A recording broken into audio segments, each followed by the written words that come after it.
And welcome everyone to AARP Wyoming's 2026 Video Voter Guide Series.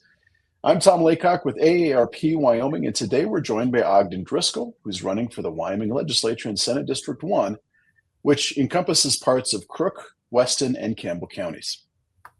AARP has a proud 40-year history of nonpartisan voter engagement and does not endorse or oppose candidates, nor does AARP make contributions to political campaigns or candidates at any level.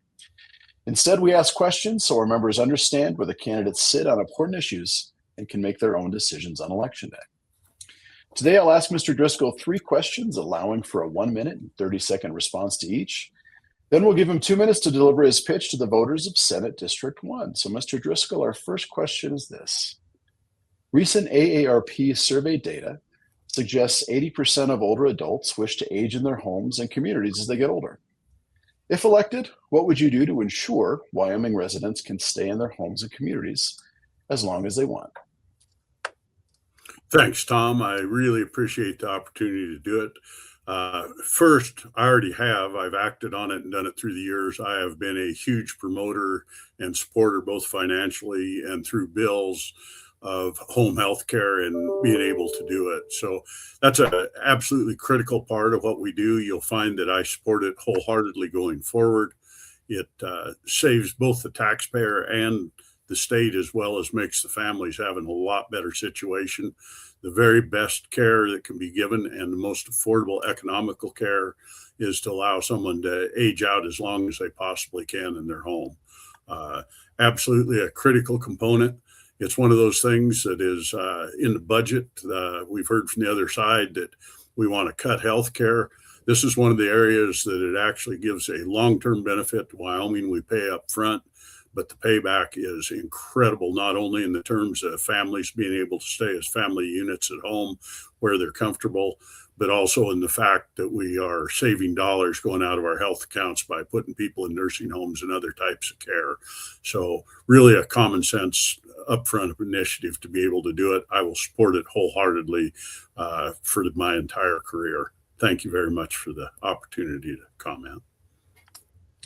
Well, thank you. Our second question for today is this. AARP Wyoming's 2023 Vital Voices survey and our 2025 member survey shows that our members are seeking candidates who will help protect them from fraud and scams. In recent years, we've seen scammers evolve to using crypto ATMs and deed fraud to separate Wyomingites from their cash. How would you work to protect older adults from fraud and scams? Thank you, Tom. Once again, results over rhetoric. I worked closely with AARP this year on the crypto ATMs. Wholeheartedly agreed. We have to do everything in our power to help seniors fend off fraud. Fraud is a huge, huge issue. I'm supportive on every front. One of the biggest areas we have to combat fraud, I'm looking at AARP has been an absolute leader for seniors in education. And education is one of the top ways to combat the fraud. We need to reach our seniors up front. You guys are a great conduit. Let them know what's happening. They need to know real time what's out there for frauds. It evolves almost daily. And we need to continue to strengthen legislation to make sure not only do we stop the fraud that goes on, but allow seniors methods and ways to be able to recoup from some of these losses. It's earth-shattering to see someone lose their entire savings to a fraud, and it's got to an unbelievable sophistication with AI, fake voices of children's, fake emails, and we're going to have to work very close on it. It will be a priority of mine to make sure that our aging population is taken care of correctly. Probably a conflict for me. Thank you. Our third and final question for today is this. We know Wyoming residents are concerned about rising property taxes. While property taxes can be burdensome for some, they also fund critical state and local services. These services can include local transportation, home-delivered meals, and home health services that keep older adults aging in place. If elected, how would you balance the need for relief with ensuring critical services remain in place? Thanks, Tom. First, I think for most really needy seniors, we've addressed it. It's really interesting. We haven't got a good enough job of getting out there. For anyone that's in their home, you have a range of 25% to 100% of tax relief. And I encourage everybody to go to their county and find out what programs they qualify for. We're past the deadline this year. But basically, if you've owned your house for 30 years or more and you're a senior, you're going to get a 50% one. We've got all kinds of veterans programs that directly affect seniors. Everyone got a 25%. I'll go backwards now on that and address what you were talking on the impacts. The impacts were severe off of the 25%. I've always been one of the ones back to funding your meals, all of your other end. We don't do that all the way through property tax. A big part of that has been direct distribution. I've been a leader on keeping direct distribution to our cities, towns, and counties, and direct funding for senior centers, meals, etc. I will continue to do so.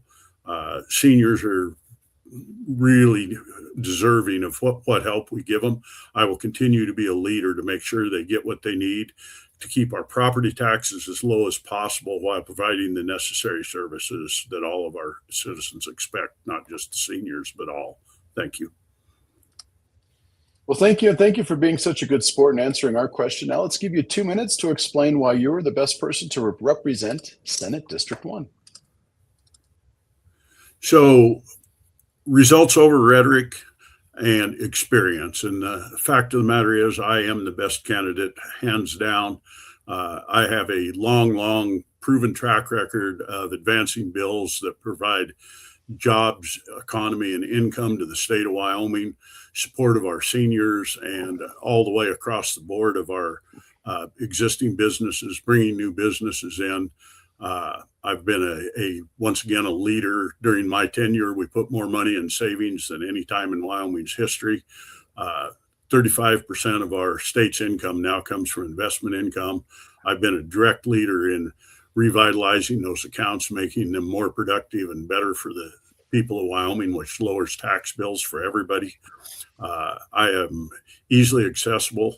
My marching orders all come from my constituents in my district in the state of Wyoming. I take no marching orders from Washington, D.C., Jackson Hole, Wyoming, or other points. I am a local representative that represents local control and local people. And you'll find that I have a proven record of that. If you listen to the rhetoric, you're going to hear really good things, but the actions really do not prove that out. I am a proven commodity that is pro-Wyoming and in and out the best candidate without a doubt. I would appreciate your vote. Well, thank you very much for your time today, Mr. Driskell, and thank you to our viewers for joining us for this video voter guide. We encourage you to keep checking Cowboy State Daily and AARP Wyoming's Facebook for more voter guides in the days to come.